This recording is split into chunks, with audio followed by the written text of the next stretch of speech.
In this unit, we have 3 parts to this unit before you will have a unit test. Part 1 is about energy flow through photosynthesis. Part 2 is going to be energy flow through heterotrophs in the form of cellular respiration involving the mitochondria. And part 3 is going to be about carbon and how carbon is cycled through the environment through photosynthesis and through heterotrophs. And then there will be a unit test after that. So this section is part 2 of the 3 sections. In this video, or in this video's lesson of this PowerPoint, I broke this PowerPoint up into 3 different sections. The first section, which is this one, is going to be about the mitochondria, the heterotrophs, and cellular respiration equation. Part 2 will be about energy with ATP. And part 3 will be about the anaerobic, aerobic respiration, and the last sections breaking down the Krebs cycle and the whole process with the mitochondria. When we were talking about photosynthesis, I had been referencing autotrophs. And when I said autotrophs, if you break down the word, auto means self and troph means to eat or to devour. So in the photosynthesis, it was taking the sunlight to make its own food. In this section, we are talking about heterotrophs. Heterotrophs obtain energy from eating other organisms, plants, or animals. So they cannot make their own food. In the photosynthesis section, the chloroplast was making the glucose. That glucose was leaving the chloroplast and entering into the mitochondria. Don't forget that plants also have mitochondria, and that is where they get their energy. So this process of cellular respiration occurs in heterotrophs and also in autotrophs, but it all occurs in the mitochondria. Cellular respiration is the cell's way of transforming food that we eat into usable energy. The energy that cells are going to be used is going to be called ATP. ATP is abbreviated for adenosine triphosphate, and I will talk about that in the second section of this video series. Our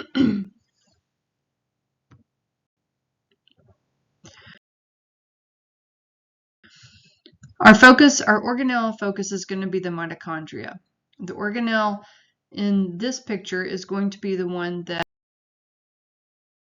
is going to be using cellular respiration. It has a lot of folds in it, and each one of the folds is going to be where the cellular respiration process occurs. When I say cellular respiration, it can be a little bit confusing because a lot of times people think respiration involves gas exchange, carbon dioxide and oxygen. Carbon dioxide and oxygen are going to be involved in this equation, but we're also incorporating the fact that we're taking in food, which is going to be the glucose, and then we're making energy. A lot of times people will say the mitochondria is the powerhouse of the cell. And that's kind of the known definition of what the mitochondria does. But when you think about powerhouse of the cell, it's all about making energy, which is going to be involving taking in glucose. Let's look at the equation. First, we're going to start with the reactants. The reactants that we are taking into this equation is going to be the glucose. Glucose is the things that we are going to eat, things that are coming from the food that we eat. Now, there's a lot of processes that have to occur to get the glucose to that section. We don't actually have glucose that's like something you can find in your foods. It's not like table sugar where you can just pour it into something. Glucose is inside table sugar, but it's a process of digestion to get it to the glucose. Oxygen is what we are breathing in as well. So both of those things are the reactants, and that is what is needed in this equation. The products are going to be the carbon dioxide, water, and energy. Energy is not going to be a molecule, but it is the product of it. So when you're looking at this, sometimes you may not see ATP as the third part of this equation. It's the same thing as like looking at sunlight being used in the photosynthesis equation. It wasn't a molecule that needed to be stated, but none of it could have occurred without the sunlight being a part of it.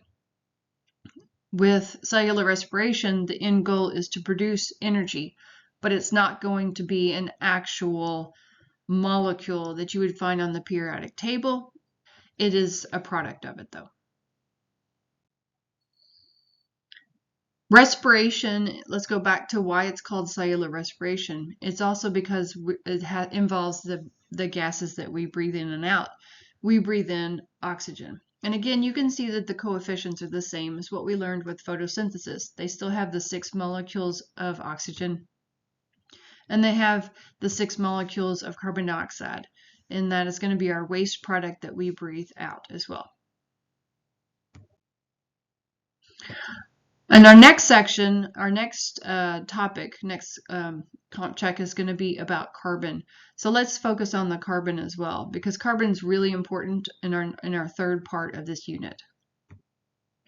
Carbon is going to be found in the glucose, and carbon is also going to be found in the carbon dioxide.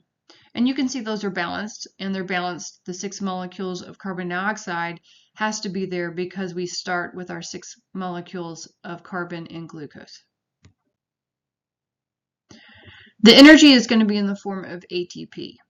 ATP stands for adenosine triphosphate.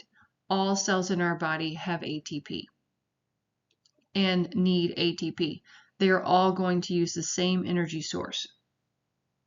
Some of our body parts, our muscles, are things that are going to be those muscles that use energy constantly, like our heart muscles, or some other muscles that you're building or you're working a lot. They may have more mitochondria in those cells than other cells. So the mitochondria is really important for providing energy to those cells. When we look at ATP, it says ATP is the triphosphate. That means that it is energy loaded.